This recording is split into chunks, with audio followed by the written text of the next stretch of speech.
Welcome back to my $25,000 Funding Talent Challenge. This is my journey. What's good, everybody? It's your boy Marcelino back with another one. And as you can see, the energies are a bit low today. That positivity of early in the week is quickly just dissipating and depleting. I don't know what you want to call it, but it's just going away. Your boy hasn't gone through this type of drought in trading in a minute. It's been a difficult time. It's been a really difficult time, man. Really difficult, actually. What I can't fathom. Guys, I need you to understand. Like, bro, I ain't win a trade yet. What? I haven't won a trade yet. I can't fathom. Looking back over my journal, like, I literally can't fathom.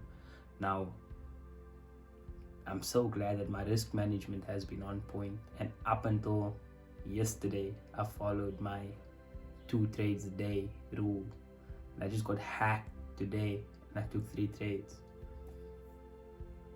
Kind of disappointed in myself.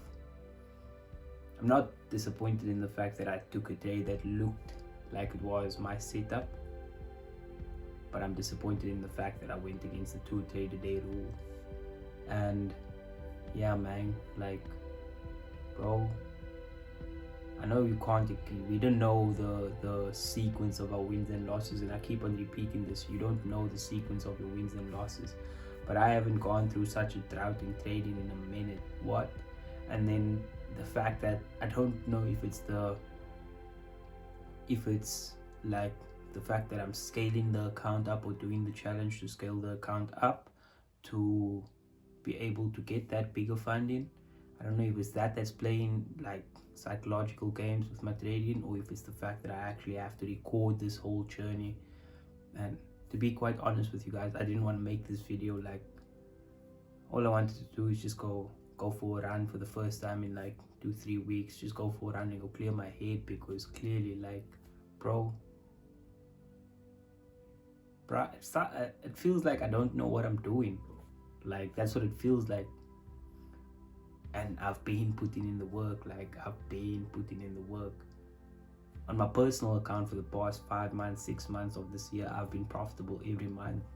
I haven't had like a week or span of a week and a half where I've traded like this. Okay, to be fair, usually after February I took the first week of the month out, so I never traded that week at all. So this is the first time since February where I traded the first week of the month. But generally, this week is usually so profitable for me. I guess it's just about minimizing losses at this point. So yeah, so today I took 3 trades, guys, break even and 2 losses. I think I shouldn't have taken the 3rd trade. Firstly, I shouldn't have taken it because I took my 2nd trade already. And so now the account is on minus 1.5%, 1.6%. I'll show you guys on Friday where we're at. So that just means now that if I take another loss tomorrow, one more loss, then I'm done trading for the week, because that means that's 3 losses in a row. And yeah, that's all it means, guys. At the end of the day, it's a game of numbers, and if you can let the numbers play out objectively, that's the key thing. Like, objectively, take every single trade that appears. And I think I haven't been taking every single trade, and that's why my numbers are kind of like not playing out completely, and that's the problem.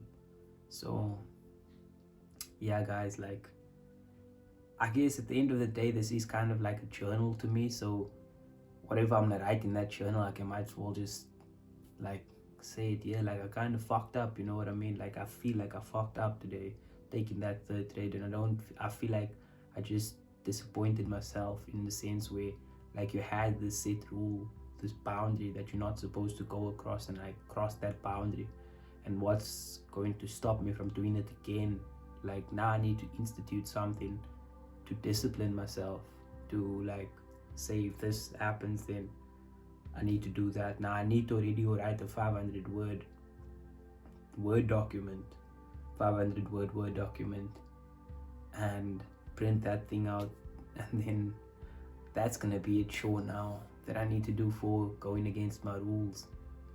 But that's, I feel like that's, yeah. So what I'm gonna do now is, fuck it, man. I don't want to see the charts anymore. I still need to journal my trades.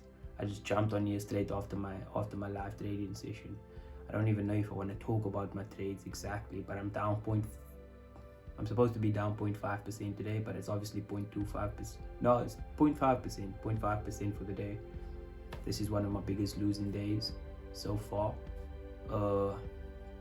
Yeah, man, like, so now it's 1.5% or 1.6%, I don't know, something like that. I need to check specifically what the amount is and then calculate that amount. I don't necessarily look at the balance, I'm just looking at like percentage wise. I know it's 1.5, 1.6% on the account. I wanted to mention that my mic is arriving for the camera, so at least that's a good thing. So tomorrow sometime I should get my mic, and then I should be able to have a bit better sound than this. Yeah, guys, so that's been my trading day. If you guys want me to wrap it up, let me wrap it up. I took what was that? I think it was GU. I'm not too sure. I'm not too sure what the first one was. It was EJ. My first trade was EJ. Went to 1%, and then obviously I moved my stop loss to break even. Took me out at break even. I'm not gonna I can't have looking at the charts anymore, so I'm not gonna do a video about it, like actually recording it. And then the second trade was AUD USD, which I was really looking forward to those longs, and it broke the highs, and so I'm anticipating that price should continue moving higher, right? And then price comes down, takes me out, and then price moves up and it gasses higher. Like, the fuck, man. That's what I felt like. And I was like, I was so upset, I was so in my feelings and shit, that I actually went back to EJ instead of just staying on. If I wanted to take another trade, why didn't I just stay on AUD USD and take advantage of that momentum moving to the upside? I went to Euro JPY, and then I went to go take another trade at 50% level, just looking at price moving up. And yeah, man, even that Euro JPY trade, I took it and I wasn't even at the chart, because if I was at the chart I could have seen that the 1 minute went into consolidation, and I could have closed it even before, like I could have closed at like 0.1% or something like that before it hit my stop at 0.5%.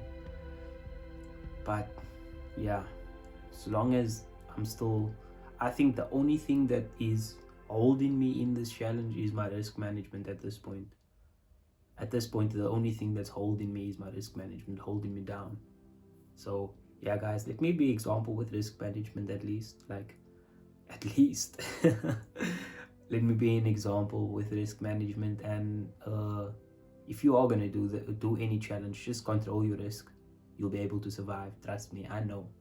Over this last week and a half, I haven't seen a week like this since like a year and a half ago. I haven't been through such a dry ass streak of like losses and break evens for minutes. So the only thing that's stopping or having me continue trading for this week is 2 losses, a break even, then another break even, and then, so you know what I mean. There's always, so my rule is if I catch 3 losses in a row, then it's done for the week, right?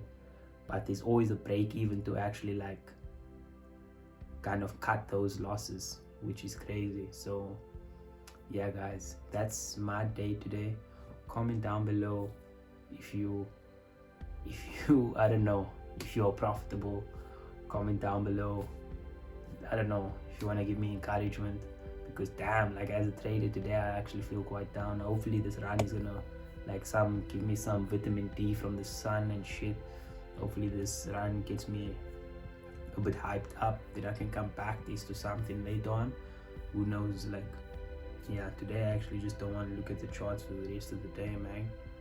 But yeah, like the video, don't forget to subscribe, turn on your notification bells, and don't forget to comment, guys. Peace out.